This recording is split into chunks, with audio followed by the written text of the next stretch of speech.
pues le quiero agradecer muchísimo al maestro Pablo Yáñez Rizo, porque se hizo un espacio en su agenda tan apretada de actividades, el encargo que él cumple en el gobierno de la Ciudad de México para estar esta mañana con nosotros.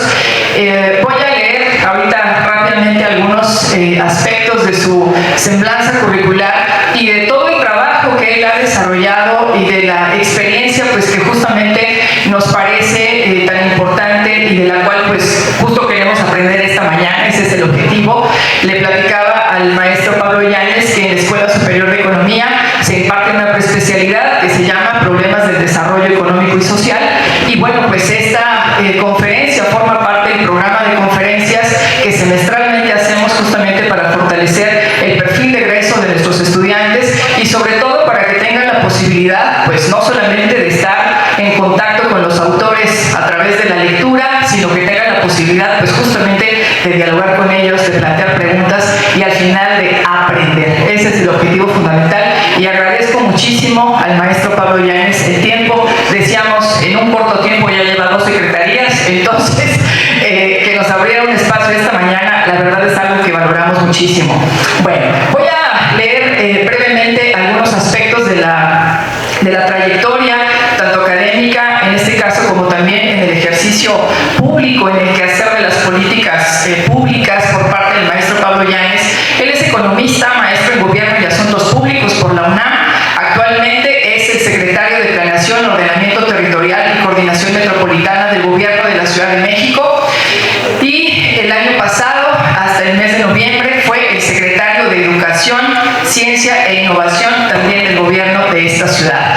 Entre el 98 y el 2012 estuvo de manera interrumpida a cargo de diversas responsabilidades en el campo de la política social del gobierno de aquel entonces Distrito Federal, hoy la Ciudad de México, entre las que destacan haber sido director general de Equidad y Desarrollo Social y fundador y director general del Consejo de Evaluación de Desarrollo Social, el Evalúa DF, que bueno, pues sigue teniendo un papel extremadamente importante para la evaluación de la política pública y la política social en el gobierno actual.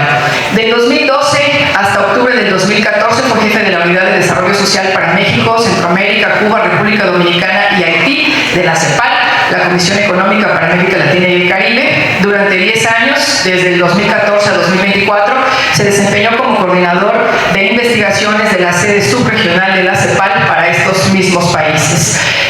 Como parte, digamos, del grupo redactor de los documentos estratégicos de la CEPAL, participó en los documentos Pacto por la Igualdad, Horizontes 2030, la igualdad en el centro del desarrollo sostenible, la ineficiencia de la desigualdad, construir un nuevo futuro para la recuperación transformadora con igualdad y sostenibilidad en el centro.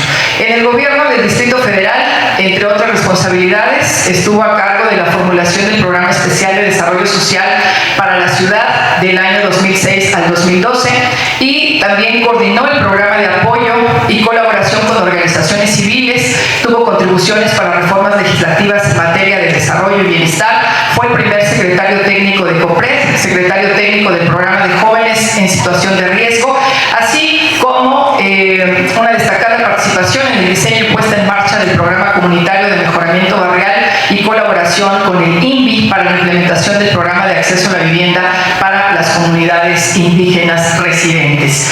También, en términos de su trayectoria como profesor y en el área de la investigación, ha trabajado impartiendo clases específicamente en temas de derechos humanos, derechos económicos, sociales, ambientales, en la especialización de Derecho Social del posgrado de la Facultad de Economía de la UNAM, así como en el área de las políticas sociales comparadas en la maestría de estudios latinoamericanos dentro de esta misma universidad. Es autor de varios artículos, por ejemplo, Una ciudad para todas las edades, que aparece en el libro Envejecimiento Demográfico en México, Retos y Perspectivas, editado por CONAPO y la Cámara de Diputados. También escribió el artículo La centralidad de los derechos, eje de la política social del gobierno del Distrito Federal en el texto Etnización de las ciudades y urbanización de los pueblos indígenas. Ha sido coautor del capítulo sobre reconocimiento del derecho indígena, un informe informe sobre el estado de desarrollo de los pueblos indígenas del Programa de las Naciones Unidas para el Desarrollo y el INE. Bueno, también es fundador del seminario Ciudad, Pueblos Indígenas y Etnicidad, constituido en el año 2001 ante el gobierno del Distrito Federal, coordinado en este caso también por el CIESAS y la UNAM. Cuenta con 30 años de experiencia ininterrumpida en la Ciudad de México, en el país y a escala internacional en trabajos vinculados con derechos sociales, derecho a la ciudad, planeación, evaluación, desarrollo económico y bienestar en todo el ciclo de la política pública, es decir, planeación, implementación y evaluación. Y por supuesto, en la formulación de recomendaciones para su mejora y en su caso, transformación.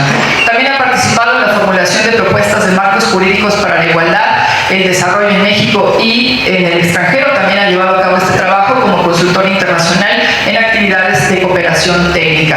Los 14 años de trabajo en políticas de desarrollo en la Ciudad de México le han permitido tener un conocimiento detallado de la problemática social, urbana, territorial y económica de la ciudad y de las distintas alternativas para su mejora y superación. Asimismo, más de una década de experiencia de trabajo, investigación y cooperación técnica desde la CEPAL con diversos países y ciudades de América Latina, entre ellas la Ciudad de México, le ha permitido contar con un conocimiento amplio del papel del bienestar y la igualdad en la construcción de nuevos modelos de desarrollo y de la vinculación compleja entre desarrollo, educación, cambio tecnológico y orden urbano. Por lo tanto, ha puesto un acento muy importante en la necesidad de formular y poner en marcha y, por supuesto, evaluar sistemáticamente políticas integrales, transversales y multiescalares para el desarrollo.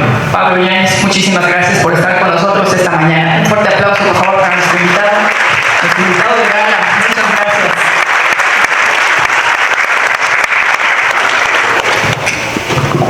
Bueno, pues muchas gracias por la invitación, Vianey, y a todo el cuerpo académico. Felicidades a los estudiantes por empeñarse en adquirir nuevos conocimientos en este campo complejo del pensamiento económico. Un gusto estar aquí nuevamente en el auditorio de Lenin, aquí de frente a Marc. Un poco de desconfianza me está viendo un Friedman, pero bueno, creo que podemos comentar sobre el tema que hoy nos trae aquí, que es el de cuál es el vínculo entre las nuevas tecnologías y las nuevas desigualdades. El punto de partida es asumir que el desarrollo tecnológico no produce per se mejores sociedades. Es decir, hay una especie todavía de fetichismo tecnológico en el cual pareciera que con más tecnología esto es un camino abierto hacia mejores sociedades.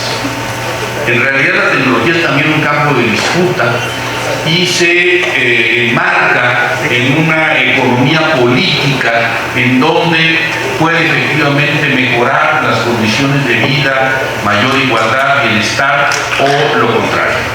Estamos en un momento definitorio sobre el papel del cambio tecnológico en la reestructuración de todo el orden social, del orden espacial y del orden ambiental. En particular, estamos en un periodo extraordinariamente complejo del mundo, peligroso incluso, en el cual se observa una aceleración muy intensa de los procesos de cambio y en donde, desde mi punto de partida, están entrelazados tres grandes cambios y dos grandes tendencias. Los tres grandes cambios pues son el cambio demográfico, el cambio tecnológico y el cambio climático. Y ese es en ese marco que tenemos que entender muchas de las transformaciones que están sucediendo.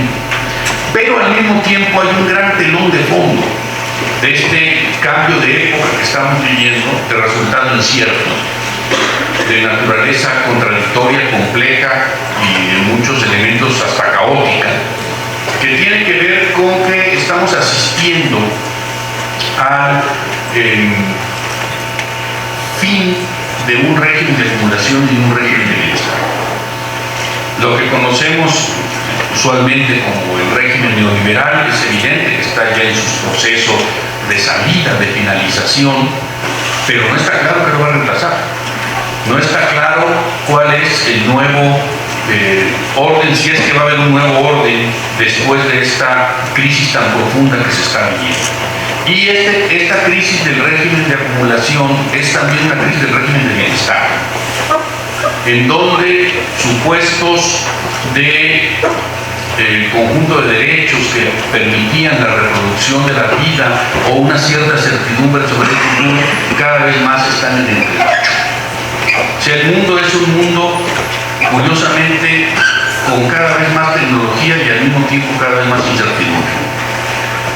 Yo le decía a la maestra Vianey, si hace 2 años nos hubieran dicho todo lo que está pasando hoy, no lo hubiéramos tenido.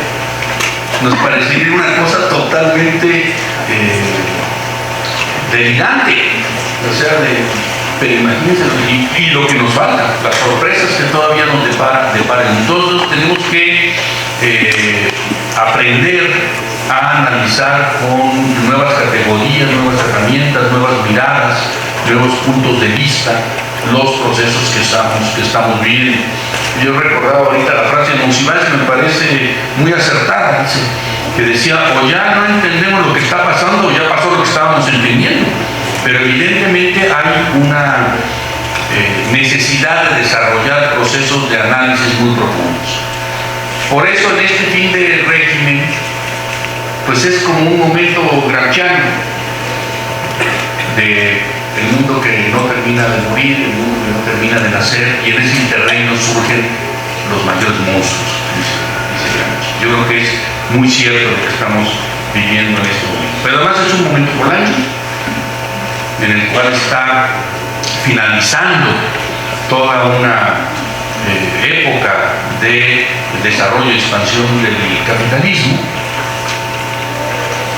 Y también me gusta decir que es un momento digno.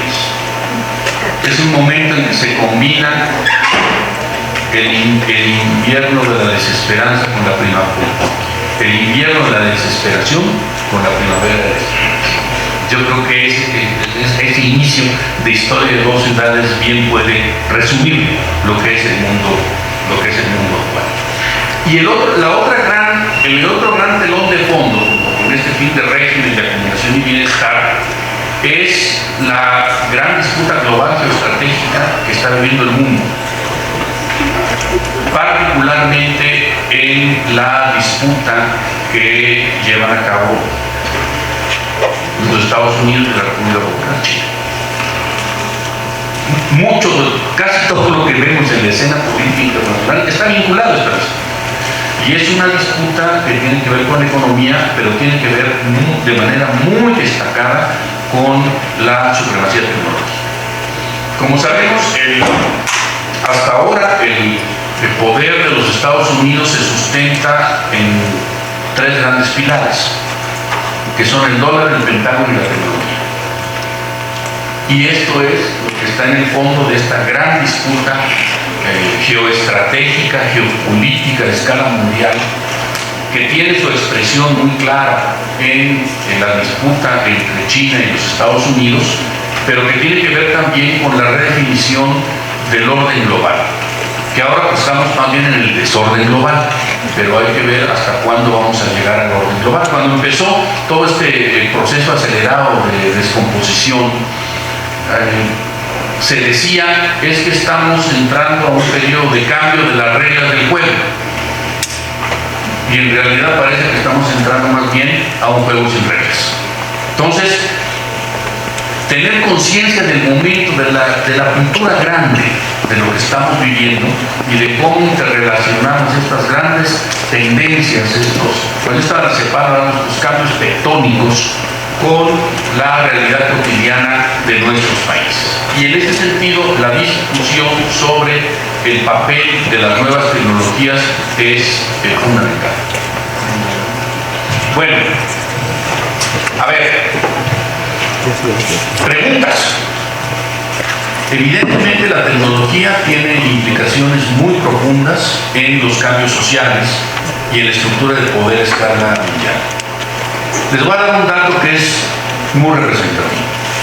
Si ustedes revisaran durante 30, 40 años cuáles eran las empresas que gobernaban el top 10 de la capitalización bursátil, casi siempre eran las mismas. Y eran fundamentalmente empresas vinculadas al petróleo, la industria automotriz y los servicios financieros. Casi la General Motors está en el primer lugar, el JP Morgan, las grandes petroleras, etcétera, etcétera. En menos de 10 años cambió radicalmente el top 10. Ahora las empresas de más alta capitalización bursátil ya no son esas. Son fundamentalmente las vinculadas al desarrollo tecnológico, a la digitalización y a todo lo que podemos llamar el capitalismo informacional. Impresionante el cambio, porque además fue un cambio rápido, no fue un cambio gradual. De repente ya estas viejas o anteriores grandes empresas siguen siendo muy grandes, pero ya no son las más grandes. Y ya la captación de renta y excedentes está trasladándose hacia los sectores vinculados a la tecnología, en particular a la digitalización. Inclusive Rifkin habla, por ejemplo, de la posibilidad de que estemos asistiendo a la sociedad de costo marginal cero. Es muy claro, o sea, para poner un ejemplo cercano a ustedes, si uno quiere producir más libros o editar un libro, tiene que haber un tiraje mínimo. Y además cada libro cuesta adicionalmente más, porque hay que pagar papel, impresión, etcétera, etcétera. Con la digitalización de los libros, prácticamente el costo de tener 1 o 1 millón de libros es prácticamente el mismo. Fíjense qué cambio tan importante. Entonces, Rifkin ha planteado esta idea que les recomiendo revisar de la posibilidad de una sociedad o una economía del costo marginal. En la CEPAL se produjo un trabajo que a mí siempre me ha parecido muy interesante, que era el de si la economía está avanzando de la producción de bienes a la producción de bytes. Entonces pueden revisar el trabajo, está publicado en la página de la CEPAL. Porque cada vez más los intercambios comerciales están basados más en el intercambio de flujos informativos, no necesariamente en de bienes físicos. Inclusive se ha planteado que, con excepción del petróleo, los cargueros empiezan a ser demasiado grandes para el tipo de bienes que se intercambian, porque hay una tendencia a la miniaturización de los bienes y a la desmaterialización de los productos. Entonces estamos entrando en una fase nueva cuyo drive es fundamentalmente el acelerado cambio tecnológico que tiene que ver con la digitalización, la inteligencia artificial, a la que os voy a referir más adelante, etc. Y todo esto pues nos ha puesto ante la duda de cómo definir el nuevo tipo de capitalismo que está surgiendo. Y hay muchos términos, entonces ustedes se han percatado de que todavía no llegamos a un consenso, a un terreno común respecto al tipo de capitalismo que está surgiendo. Hay muchos rasgos. Es un capitalismo informacional, no hay duda, financiarizado, tampoco hay duda, globalizado. Yo creo que los que hablan de la desglobalización no creo que sea el término correcto, creo que es un nuevo tipo de globalización, que la globalización es una tendencia secular del capitalismo. No se está desglobalizando, desde la hiperglobalización que hemos vivido en este periodo a una globalización más regionalizada, con otras características, pero sigue siendo un capitalismo global, eso no tiene vuelta atrás. Pero surgen nuevas dudas, por ejemplo, la más audaz intento de recaracterización es la de Varoufakis, que dice que ya no estamos en el capitalismo, sino en el tecnofeudalismo, y que ya no está basado en el mercado, en la competencia, en la producción de plusvalías, sino en la captación de rentas. Luego otros hablan del capitalismo libidinal. He leído también trabajos sobre el capitalismo de la atención o la caracterización de Nancy Fraser del capitalismo caníbal. El hecho de que haya tantas aproximaciones a la caracterización del mundo actual se deriva primero de asumir que ha habido un cambio de fondo. y la necesidad de ponerle nombre al niño. Y todavía no hay suficiente claridad sobre esto. Y no debe desesperarnos que no haya claridad. Es demasiado complejo, demasiado dinámico, demasiado cambiante como para asumir que ya podemos caracterizarlo de una manera definitiva. Y es parte de este proceso de transición caótica, inconclusa y de desenlace incierto completamente. Por cierto, hay un libro que me gustó su título, que dice La tormenta que antecede a la calma. Porque generalmente pensamos en la calma que antecede a la tormenta.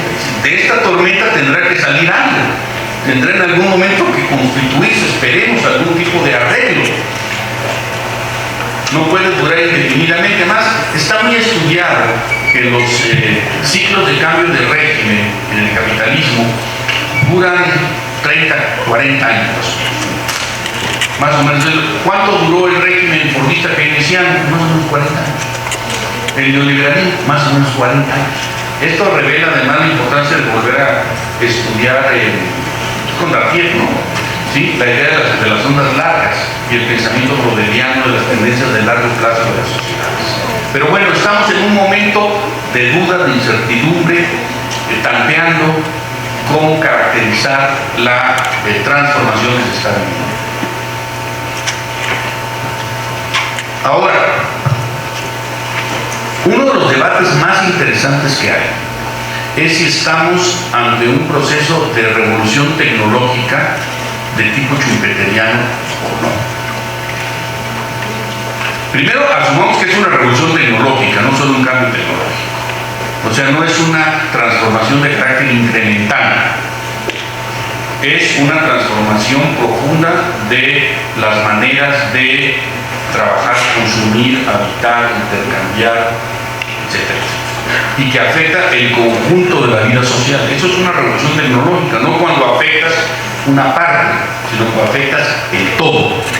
Y hoy la digitalización, la inteligencia artificial, la revolución tecnológica afecta todos los órdenes de la vida. De eso creo que no tendríamos duda al respecto. La historia de las revoluciones tecnológicas anteriores, porque hay que recordar que se han vivido varias revoluciones tecnológicas previamente, implicaban un proceso de destrucción de empleo, de destrucción de actividades y al mismo tiempo de creación de nuevas áreas de acumulación y de nuevos yacimientos de empleo. Y se dice, bueno, a largo plazo o a mediano plazo, las revoluciones tecnológicas terminan generando más empleo del que destruyen o desplazan. Hasta ahora.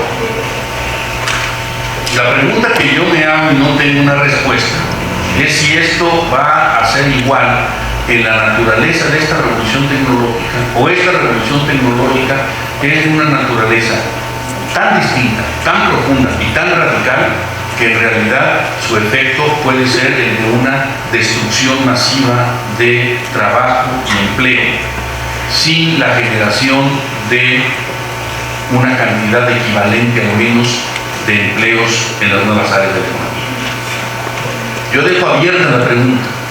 Hay muchas dudas al respecto, porque además esta es una revolución tecnológica que afecta mucho del trabajo intelectual y del trabajo calificado. No es únicamente el desplazamiento del trabajo manual, como en buena medida habían sido las otras revoluciones tecnológicas. Un compañero decía, a ver, sí, claro, Uber, por poner un ejemplo, puede tener 80 o 100 empleados administrando la plataforma, pero si entra el automóvil automático, son miles de años que se quedan volando. Entonces, digamos que hay una duda muy profunda sobre el impacto de la revolución tecnológica en el mundo del empleo, la ocupación y el trabajo en general. Mi apreciación, además, es que este es también un telón de fondo de la gran inquietud e incertidumbre social que hay en los países respecto al futuro. O sea, miren, el régimen fordista keynesiano, ya sabemos, régimen de explotación, pero era también un régimen de seguridades. seguridad social, seguridad en el empleo, movilidad social. De alguna manera se podía pensar más o menos la posible trayectoria de vida de las personas. Iba a entrar, iba a acceder a la educación, de la educación iba a acceder al empleo, había una situación de pleno empleo, había cierta movilidad social, tenía la expectativa de comprar una vivienda, casarse, tener hijos y tener una pensión. Digámoslo. Ahora eso es totalmente ilusorio. O sea, hemos cambiado una sociedad de que ya no sabemos cuál va a ser nuestro futuro. ¿Qué futuro? Ya no sabemos cuál va a ser nuestro presente. Entonces hay una ansiedad social y una incertidumbre sobre los elementos más elementales, más básicos de la reproducción de la vida, que en mi opinión está como trasfondo del ascenso de las políticas de exterminio y que tiene que ver con sociedades desesperadas, inquietas, ansiosas, estresadas, buscan salidas simples a problemas complejos. No es casual, por ejemplo, que haya esta actitud tan agresiva contra los migrantes. Tiene mucho que ver con esta búsqueda simplista de las sociedades en momentos de crisis, estrés y ansiedad, de buscar un culpable débil y fácilmente identificable. Entonces, aunque no sea explícito, la preocupación sobre el futuro del mundo del trabajo es una de las variables cruciales de la dinámica social y de la dinámica política de nuestras sociedades. Y bueno, hay muchos debates, conjeturas sobre cuál va a ser el futuro de la transformación tecnológica en el mundo del trabajo en general. Y es un debate abierto. O sea, un compañero me decía muy agudamente, dice, es que yo no tengo claro si estamos en un ciclo de destrucción creativa o estamos en un ciclo de destrucción destructiva. Pero digamos que es una pista muy importante a la que debemos dar seguimiento, porque además el ritmo del cambio es muy acelerado. O sea, lo que antes tardaba años, ahora tarda meses, luego tarda minutos, y todos los días se están viendo procesos de cambio incremental. Digamos, miren más, el ciclo, digamos, del fax a la inteligencia artificial. Yo la verdad cuando vi el primer fax me quedé así como el hombre primitivo ante el descubrimiento del fuego, me pareció una cosa rarísima, y de repente salieron cuando uno estaba acostumbrado a los teléfonos de A20, o sea, ¿qué es eso? Y en ese momento parecía un salto tremendo el fax. Ahora ya ni se usa. Y luego vino el teléfono, y luego el teléfono inteligente, y luego, no sé si es inteligente el teléfono, pero bueno, el teléfono, la instantaneidad de la comunicación, y luego estamos ante la inteligencia artificial, el debate sobre la gobernanza de la inteligencia artificial, el mundo de la desinformación basado en la inteligencia artificial, nunca se enteren por las redes. De veras, es que es una cosa impresionante. Cualquiera puede subir lo que sea y que acaban de bombardear no sé qué, y de repente sabes que es inteligencia artificial, no tienen que estar buscando fuentes, etcétera, etcétera. Y luego el chat GPT, y ahora viene la nueva versión del chat GPT, es una cosa muy acelerada. Cuesta trabajo mantener el paso, ¿no?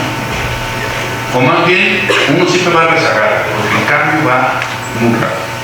El debate que hubo recientemente en Estados Unidos sobre el uso de la inteligencia artificial en el Pentágono, no sé si lo siguieron. Ya una cosa que uno dice, esto es ciencia ficción. O sea, una empresa desarrolló inteligencia artificial que al final se negó a continuar con un contrato en el cual se podía automatizar las decisiones bélicas. O sea, ya sin intervención humana para disparar, responder esto, lo otro, etc. Entonces yo creo que sí estamos en un proceso de cambio muy acelerado, en donde además me parece que estamos más que dominando la tecnología, siendo dominados por la tecnología. una especie de esclavitud digital que se está constituyendo. Entonces, no solo tiene que ver con la economía, tiene que ver con la conducta social, las relaciones sociales, la capacidad de comunicación. Ya casi nadie habla por teléfono, ya te mandas un mensaje, ya no escribes, mandas un emoji. No, de veras, o sea, es muy impresionante. Y se nos va empobreciendo el vocabulario. Los hábitos comunicacionales se van perdiendo. Sigmund Bauman dice, y me gusta mucho esa expresión, que ahora vivimos en la era de la conectividad y la incomunicación. Y confundimos conectividad con comunicación. Entonces, todo esto está produciendo transformaciones muy profundas en el mundo de la economía, pero no solo de la economía, de la sociedad, de las maneras de relacionarse, etcétera, etcétera. Y la verdad es que yo creo que aún no hemos visto nada. O sea, ¿qué pasa con las tecnologías de la información, la comunicación, la digitalización? ¿Qué pasa con ello? Que son tecnologías exponenciales. No son simplemente, su expansión no solo geométrica, es exponencial. Si nosotros vemos el ritmo en que han avanzado, el alcance que tienen, la cobertura que tienen, es impresionante. La capacidad de procesamiento de datos es muy fuerte. Pero aquí es donde viene también la importancia del pensamiento crítico. Yo me he echado varios pleitos con ChatGPT, porque le digo, la información que me estás dando es falsa. Porque uno tiene el criterio de discernir, pero hay gente que cree que porque lo produce ChatGPT es perfecta. Incluso se habla de que las máquinas alucinan, sí alucinan efectivamente, y tienen un problema de autoestima, porque no pueden reconocer que están equivocados o que no tienen respuesta. Entonces siempre te responden, aunque no sepan. Entonces le buscan por ahí, pero por ejemplo, si uno no tiene información, referencia, pensamiento crítico, se va con lo que le dice el ChatGPT. Y luego hasta le bajo la cresta, le digo, oye, DeepSeek me dio una mejor respuesta. Entonces contesta inmediatamente, es que tienen otras fuentes que no sé qué, etc. Pero entonces uno puede jugar con ellos también, pero no se vayan con la finta de que todo lo que les están diciendo es cierto, es verdad o es lo más avanzado. Pero además me encanta eso porque si se puede replicar, entonces se sienten confundidos y te contestan, etc. Pensemos en el riesgo de pérdida de capacidades cognitivas. Ya está muy demostrado que hay, y esto por eso viene esta categoría del capitalismo de la atención, una pérdida de la capacidad de atención, de la lectura de textos largos, de la lectura incluso, el video lo más breve posible, lo más simpático posible, es lo que atrae. Entonces, volver a ciertas habilidades fundamentales como la lectura. Y a mí me preocupa mucho el de la escritura. Ya de por sí traemos nuestras broncas ahí con la capacidad de escribir. Pero si ahora una máquina va a escribir por mí, se van atrofiando ciertas capacidades. O sea, ya no es que tienes que sentarte, porque escribir es una disciplina difícil, pero si ya le dices al ChatGPT, no sé, hazme un ensayo de este tipo, no sé qué, y a mi profesora le gustan muchos autores, y no sé qué, meten unas citas por ahí, y te lo da, y se lo entregas. A la hora que tienes que escribir, no tienes capacidad de escribir. Un ejemplo más sencillo, casi nadie sabe hacer ya operaciones aritméticas, porque ya dependemos completamente de, pues ahí está la calculadora, ¿para qué? Pero cuando no tengan la calculadora, o sea, todos estos elementos son importantes en el ámbito de la educación. O sea, hay ciertas capacidades que debe desarrollar la educación para poder tener una aproximación crítica a la tecnología. Si no, te vuelves tecnológicamente dependiente o empieza a haber una brecha de desigualdad cognitiva entre quienes acceden a una educación que fomenta la lectura, el pensamiento crítico, el desarrollo de habilidades fundamentales, etcétera, etcétera, y quien descansa en el consumo tecnológico. Entonces me parece muy importante. Los alcances de la inteligencia artificial están todavía por verse, pero no hay duda de que van a tener impactos muy profundos en la manera en que accedemos a la información, procesamos la información, se toman decisiones en el mundo del trabajo, en el mundo del empleo, en el mundo del profesorado. Si ya la máquina te puede enseñar, ya para qué voy. Aquí de una vez en la máquina. Parece lo más difícil que puede para reemplazar la inteligencia artificial son todas las actividades humanas que implican interacción humana. Los cuidados. El dentista, eso sí está más duro que con inteligencia artificial te saquen una muela. Eso no va a estar tan, pero sorpresas hay en la vida. Pero muchas otras cosas sí pueden ser efectivamente reemplazadas, pero lo que no puede reemplazarse es la capacidad crítica, la capacidad de apropiarse de las tecnologías. Ahora, también el desarrollo tecnológico va a introducir transformaciones muy profundas en los mercados laborales. Todo trabajo que sea reemplazable, evidentemente se va a devaluar en términos de remuneración. Y probablemente sí se generen un grupo relativamente pequeño de empleos muy bien calificados y muy bien remunerados, pero pequeño. De manera masiva pueden ser efectos de otro tipo. Y el otro elemento central es algo a lo que ya me refería al principio de esta plática, del nuevo poder de las empresas plataforma. Usted ve que las empresas que rompió un récord en el Dow Jones, en su nivel, ¿cuáles son? Ya no son las financieras, las petroleras y las automotrices. Ahora son fundamentalmente las empresas de base tecnológica. Y eso parece que es un cambio que llegó para quedarse. Y son empresas con una capacidad de captación de renta y excedentes espectacular. Por eso los nuevos multimillonarios de ahora no son de hace 20 años. Vean quiénes son. Con fortunas absolutamente inimaginables y acumuladas en tiempos muy cortos. Entonces estamos ante una nueva redistribución del ingreso global, en donde lo fundamental es la captación de excedentes y rentas con base en el poder tecnológico. Eso es lo que estamos viendo. Y habría que hacer una nueva reflexión sobre el papel de la renta. Hay una renta tecnológica. Y esa renta tecnológica es la que está determinando los ritmos de la acumulación mundial. Ahora, leí un estudio interesante, un debate de algunos plantean que la generalización de la inteligencia artificial y la elevación drástica de la productividad que esto puede representar va a resolver un problema por el lado de la oferta, pero va a crear un problema por el lado de la demanda. Porque hay una gran capacidad de producir, pero ¿quién va a consumir? Los robots no consumen. Entonces, ese es un tema muy, muy importante.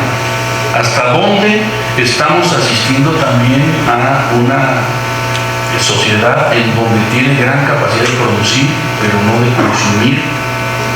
Porque el salario, como ustedes lo saben, el salario es un águila bicéfala, porque es un costo de producción y un factor de la demanda.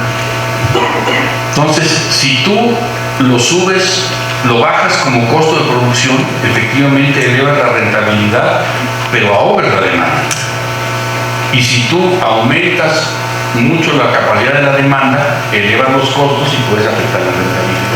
Entonces, por eso el salario es una categoría tan interesante, porque cumple una doble función en la sociedad, como costo y como factor de la demanda. Así que pasamos al siguiente. Y aquí vienen preguntas que debiéramos hacernos. ¿Son los costos laborales un factor cada vez menos relevante en las decisiones de inversión? Porque miren, de alguna manera me gusta resumir el neoliberalismo de esta manera. El neoliberalismo es la devaluación del trabajo y la sobrevaluación de los activos financieros. Lo que vivimos es una devaluación del mundo del trabajo. No solo de los salarios, en general del mundo del trabajo, pero claro, la variable salarial ahí está presente. Y una tendencia, aquí no es para desanimar a nadie, pero a la declinación de los salarios profesionales. ¿Por qué? Pues una economía que no está basada en la demanda de trabajo calificado. Mientras el Estado cumple, el mercado no. El Estado cumple generando los profesionistas. Y el mercado, ¿dónde está generando la demanda para absorber esos profesionistas? Entonces ya la decisión de invertir probablemente cada vez más la composición y el papel de la estructura de costos salariales en las decisiones de inversión tiene que ser menos importante. O sea, ya no se trata de buscar el lugar donde los salarios son más bajos, aunque sigue siendo, en términos diferenciales, porque ha habido una tendencia declinante del papel de los costos laborales en la estructura de costos de las empresas. En Ciudad de México, por ejemplo, uno de los costos fundamentales es el suelo. La renta, los alquileres de los negocios es una variable fundamental para tomar una decisión de inversión. Por eso hay tanto negocio que abre y cierra. No por los altos costos laborales, fundamentalmente por la renta urbana y no poder seguir pagando los alquileres. Entonces yo creo que ese es un elemento muy importante. Y estamos en un proceso de digitalización de una economía que tiene una nueva geoeconomía. Hay deslocalización, evidentemente, hay relocalización, hay aespacialidad. O sea, a través de la desmaterialización de la producción, pues se puede ubicar procesos productivos en diferentes lugares del mundo. Esto está cambiando mucho en función de la nueva disputa geoestratégica. Se ha hablado mucho del nearshoring, que yo veo que puede convertirse en nearshore, porque si no se concreta verdaderamente en procesos de inversión, pues o el reshoring, que es lo que están planteando los Estados Unidos. Los Estados Unidos no están planteando que nos quede cerca, que vive la gente. Entonces hay una redistribución espacial de la producción. Hay por un lado una desmaterialización y al mismo tiempo otro proceso de reatracción de inversiones, de procesos productivos, etcétera, etcétera. Ahora, la digitalización permite flexibilidad en la deslocalización. Cuando la inversión está atada al territorio, tampoco es tan fácil de que tenga una planta automotriz y piense que hubo tal problema y ahora me la llevo a no sé dónde. Es muy difícil, por eso se llama capital fijo, porque está anclado en el territorio. En cambio, el otro es un capital extraordinariamente móvil que puede moverse de un punto a otro con mucha mayor facilidad. Pero estamos asistiendo a una reconfiguración de la división internacional del trabajo y de la división espacial del trabajo. Y yo creo que hay que estar muy atentos. En el caso de México lo vivimos desde la entrada en vigor del Tratado de Libre Comercio, una redistribución espacial en el país importantísima. La zona centro, o sea, lo que conocemos como la zona metropolitana del Valle de México, una tendencia a perder peso relativo, porque además pues, es una zona no basada en exportaciones. Miren cómo se expandió y creció la franja norte del país, la frontera norte del país. O cómo creció también el Bajío occidente del país y cómo se quedó completamente rezagado en el sur-sureste. Entonces, todo esto también reestructura el territorio, redefine lo que es el territorio.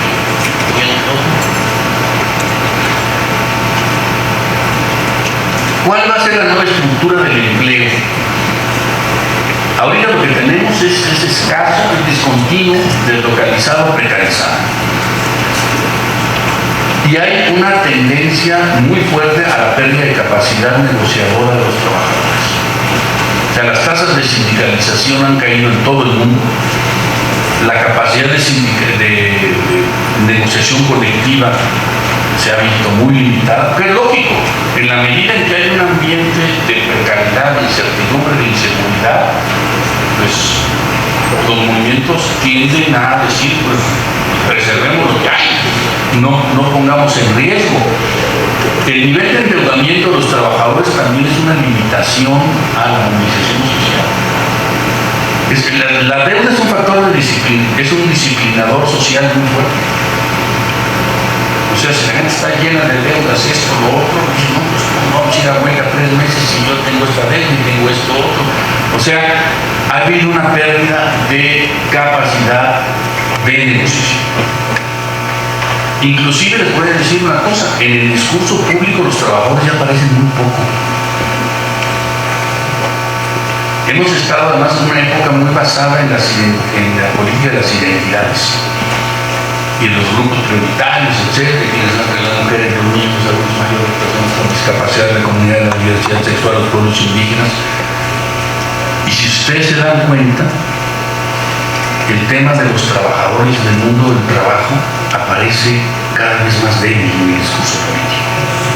Creo que es una cosa sobre la que habría que reflexionar. Por cierto, en estos días va a estar Nancy Fraser aquí en México y ella es la que plantea la categoría del capitalismo caníbal. Vale la pena, su libro se llama así, vale la pena revisarlo, pero ella ha sido muy insistente en la importancia de que los enfoques de interseccionalidad incluyan con fuerza la dimensión de clase y no solo sea género, raza, pertenencia étnica, etc. Ahora, gran pregunta: ¿cómo recuperar y qué tipo de organización colectiva es posible y viable? ¿Cómo puede reposicionarse el mundo del trabajo en las negociaciones globales? Porque parte de lo que hemos vivido es la fragmentación de la demanda social, de la búsqueda de la sobrevivencia individual, de la idea de que uno solo pues puede salir adelante y de que pues ahora cada quien es rasque con sus uñas. Y tenemos que pensar en cuáles pueden ser las nuevas formas de la organización social y de la movilización del mundo del trabajo. Porque está absolutamente demostrado que cuando hay un movimiento obrero fuerte, un movimiento sindical fuerte, cuando hay negociación colectiva, se benefician los trabajadores, pero se beneficia el conjunto de la sociedad. En buena medida, la construcción de los estados de bienestar fue producto de los movimientos obreros, que lograron primero conquistas que después se extendieron al conjunto de la sociedad. Entonces, gran pregunta es, ¿qué sigue para la movilización colectiva? Ante este cambio, ¿qué vamos a hacer? ¿O qué se puede hacer? Primero, la importancia de la institucionalidad laboral y probablemente la importancia de la regulación global. Porque ahora lo que es global es el movimiento del capital, pero lo que no es global es las regulaciones laborales. Inclusive hay un fenómeno en donde los precios tienden a ser cada vez más globales, pero los salarios siguen siendo nacionales. Muchas cosas de los precios se han homologado a nivel global, pero los salarios no. Entonces, cuando sacan lo del índice Big Mac, que sacan de Economist, pues el tema es que el tiempo que le lleva a los trabajadores poder comprar una hamburguesa, por un ejemplo trivial, es muy diferente en horas de trabajo. En algunos puede ser 1 hora y en otros puede ser toda una jornada laboral. Entonces hay una brecha entre precios globales y salarios nacionales. Yo desde hace muchos años he planteado que en estos cambios una de las salidas es la renta básica universal, que es garantizar la sobrevivencia a todas las personas con un ingreso básico, independientemente de la manera como están insertas en el mercado laboral. Y este es un debate que surge y surge y surge, y en los contextos de la acelerada automatización surge con más fuerza, porque además ayuda a resolver el problema de la demanda. Porque si ya no solo el ingreso se deriva de... Porque las dos fuentes del ingreso, bueno, hay 3, pero las dos fuentes del ingreso son el empleo o la propiedad. Hay una tercera que son las transferencias públicas, pero bueno, esta sería una tercera fuente de ingreso derivada de la condición de ciudadanía. necesitamos repensar la jornada laboral también, porque el trabajo se va a ser escaso. Pero ¿qué tenemos ahora? Que los que no encuentran empleo tardan muchísimo en encontrar un empleo, y los que tienen un empleo trabajan de más. Tenemos población sin empleo y población que trabaja una cantidad de horas desbordante. A lo mejor tenemos y se han planteado la posibilidad de repensar la duración de las jornadas laborales, redistribuir el trabajo también. Pero pareciera que siempre pensamos en que es una variable fija. Miren resistencias que ha habido para bajarla a 40 horas. Pero una redistribución del trabajo puede también ser una salida. Otros plantean la posibilidad de políticas de trabajo garantizado. O sea, que uno le garantice un trabajo, pues fundamentalmente puede ser a través de programas públicos, etcétera, etcétera. Pero, a ver, tenemos un problema. Hay que buscar las alternativas. Simplemente con una senda de crecimiento más acelerada de la economía, sí se puede generar más empleo, pero el problema de fondo estructural no va a estar resuelto. Entonces necesitamos una combinación de un crecimiento económico basado en generación de empleo, junto con otras políticas que puede ser trabajo garantizado, puede ser renta básica, puede ser redistribución de las jornadas laborales o una combinación de todos ellos. Pero tenemos un tema que resolver, una nueva economía política de trabajo. Hay que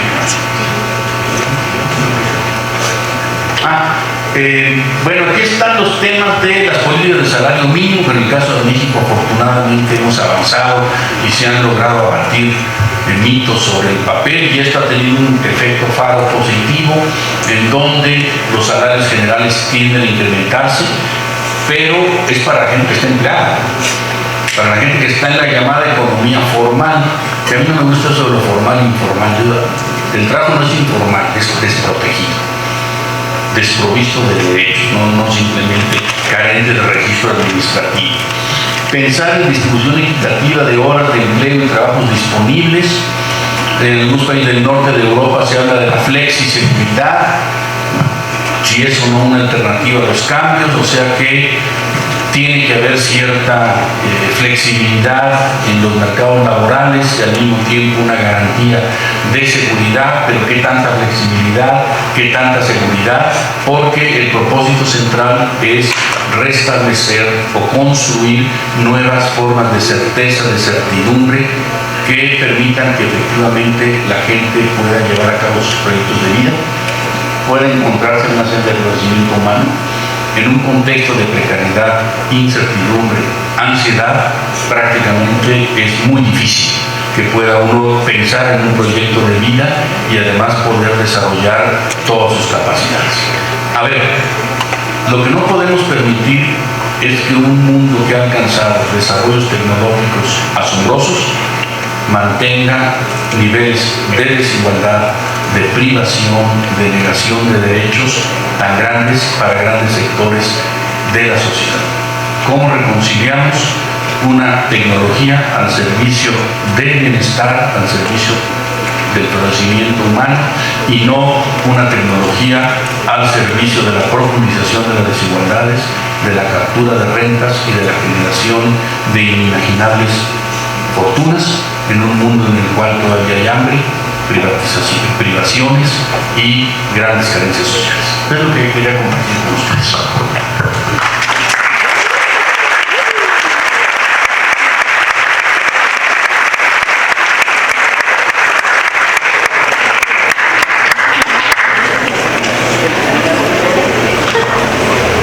Muchas gracias, maestro Pablo Yáñez, por esta conferencia magistral. Definitivamente, pues todo el expertise que hay de tu parte, no solamente en términos de la práctica, pues, ¿no?, de la implementación de la política pública, sino que toda la reflexión de fondo que hay en eso es definitivamente muy importante. Gracias. Okay.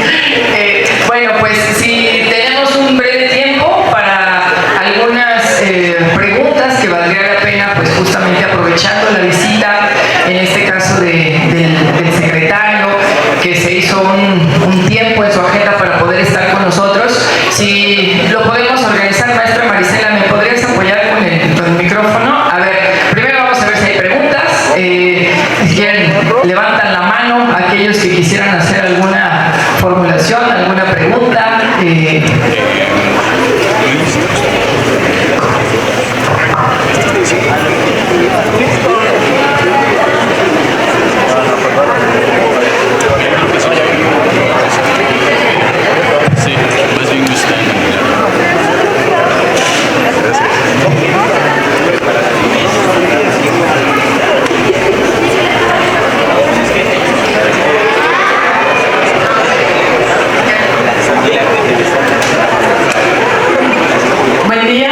Mi nombre es Celina Cruz, así que mi pregunta para usted, hablando sobre el sector informal y la importancia del trabajo en un nuevo contexto que se identifica por la inteligencia artificial, ¿qué propuestas o cómo se podría garantizar un trabajo o cómo se puede sacar a los trabajadores del empleo informal e ingresarlos al sector formal si la indiferencia del gobierno federal no es algo nuevo?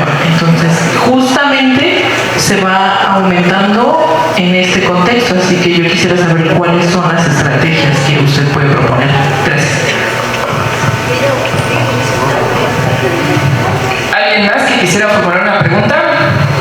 Sí, de este lado.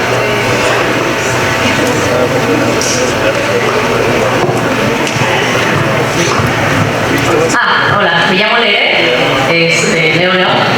Actualmente hay una indiferencia respecto a lo que es un crecimiento familiar y un crecimiento familiar y en general un crecimiento personal en las personas. Pues básicamente ya no se ve un futuro. Entonces siento que esto es un reflejo de todos estos problemas y de esta diferencia de cambio tecnológico tanto entre naciones como entre personas, ¿no? Se ve este cambio entre los diferentes sectores de la sociedad y quería saber si tenía pensado alguna forma en la que se pudiera solucionar esto, porque pues, también se tiene tanto la mentalidad depresiva que pues, ya tienen nuestras generaciones de no, de todas formas pues, no voy a conseguir ni una seguridad social ni tampoco ya estoy segura de que voy a tener una casa, ya no sé si voy a tener una familia, o sea, ya generalmente ya hay una indiferencia acerca de eso. Entonces quería saber si están pensando en alguna forma en donde se podría, pues no dar una solución, pero aunque sea cambiarlo de alguna forma, ¿no?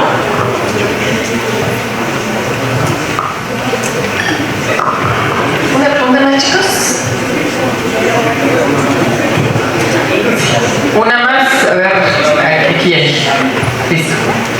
Hola, mi nombre es Hiromi y mi pregunta es ¿cómo es que los países del primer mundo llevan a cabo o cómo enfrentan ellos y cuáles son estas diferencias para enfrentar los nuevos cambios que está teniendo la tecnología y con respecto a pues, los países subdesarrollados?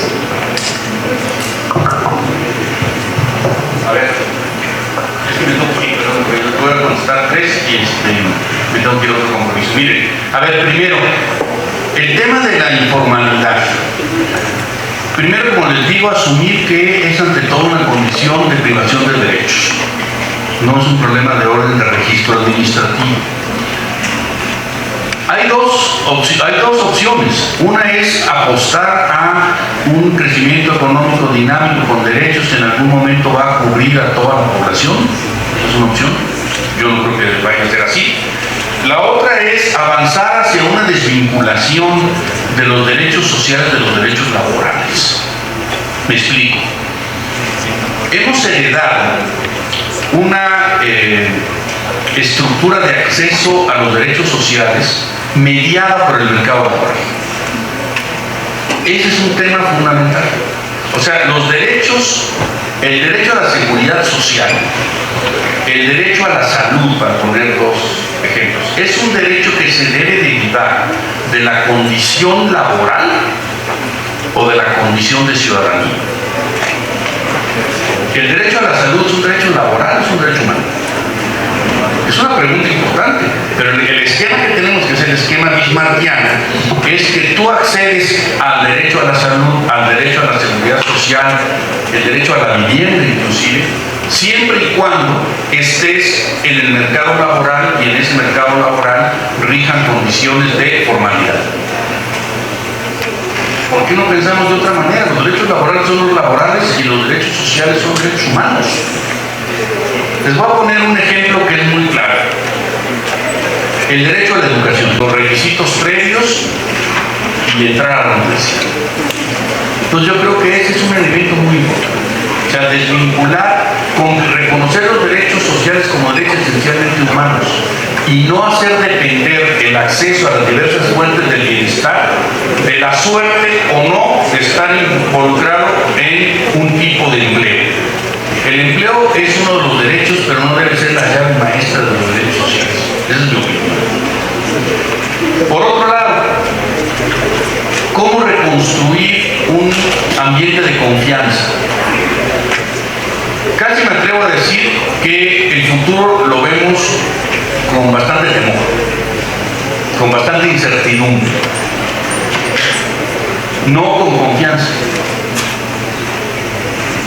A mí me tocó ser parte de una generación que yo le llamo del optimismo histórico. De veras que veíamos el mundo con mucho optimismo. Cuando yo era joven con ustedes en la universidad, era fácil conseguir empleo. Cuando yo tenía 18 años, conseguí un empleo que me dijeron: te vamos a pagar el salario mínimo. Ya la hice. El salario mínimo en 1976 eran $400 de esa época. Para un muchacho solo es una cantidad importantísima. Y yo veía cómo mis compañeros entraban al trabajo, no les gustaba, dejaban el trabajo, conseguían otro. Y además era un momento de ascenso de los movimientos sociales. Y la idea de que esto iba a cambiar, de que el país se iba a transformar, etc.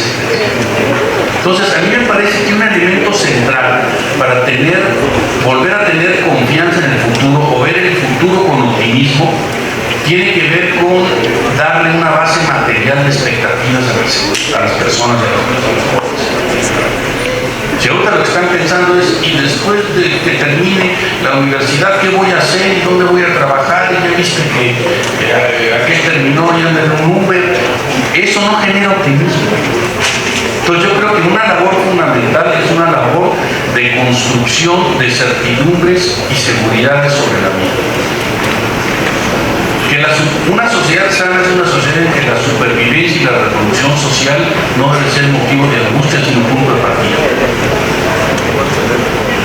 Pero ahora básicamente es ver de dónde y cómo se puede, y hacerlo además de manera individual y no colectiva. Entonces yo creo que construir una política de bienestar es una política de construcción de seguridades y certidumbres que aminora muchísimo los riesgos sociales, y que en caso de presentarse hay manera de responder ante ellos. Entonces necesitamos una sociedad de mucho más seguridades, de más certidumbres y de expectativas positivas sobre el futuro. Yo creo que son elementos muy importantes. Si usted me preguntó, perdón.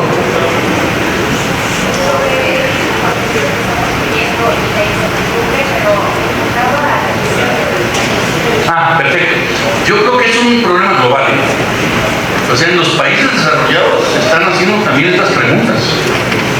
O sea, no es un tema de los países menos adelantados o subdesarrollados o periféricos. En los países desarrollados están las mismas. ¿Por qué hay todo este apoyo al proteccionismo? ¿Por qué hay esta actitud de rechazo a los migrantes?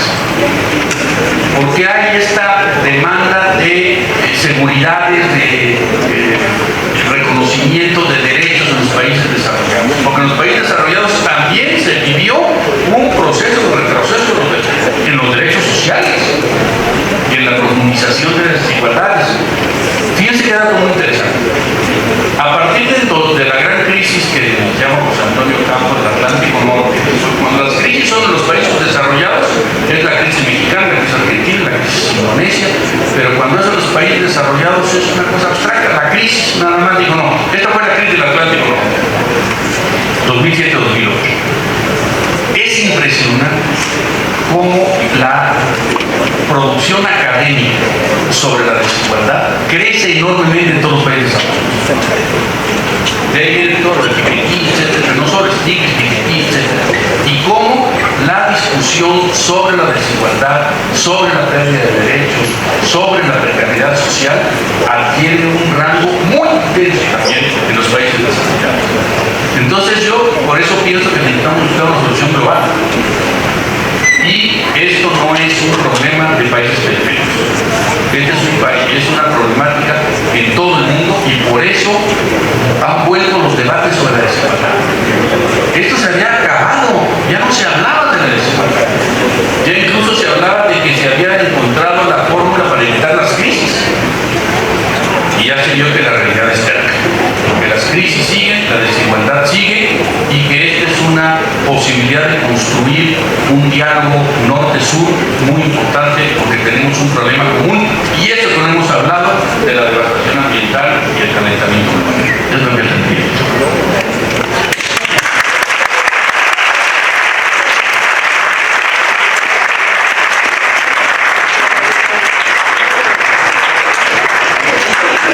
Muchísimas gracias a nombre de la Escuela Superior de Economía, del maestro Salvador Monroy Saldívar, que es el director de nuestra unidad académica. No pudo estar, tuvo un llamado de último momento, como son estos, entonces, pero bueno, voy a entregar justamente el reconocimiento. A ver, les pedimos un momentito nada más, un minuto para poder concluir el evento. Dice: el Instituto Politécnico Nacional, a través de la Escuela Superior de Economía, otorga el presente reconocimiento al maestro Pablo Yáñez Rizo, secretario de Planeación, Ordenamiento Territorial y Coordinación Metropolitana del Gobierno de la Ciudad de México, por haber impartido la conferencia magistral Nuevas Tecnologías, Nuevas Desigualdades, celebrada el miércoles 4 de marzo de 2026 en este histórico Auditorio Lenin de la Escuela Superior de Economía del Instituto Politécnico Nacional, la técnica al servicio de la patria, y firma el director de esta escuela.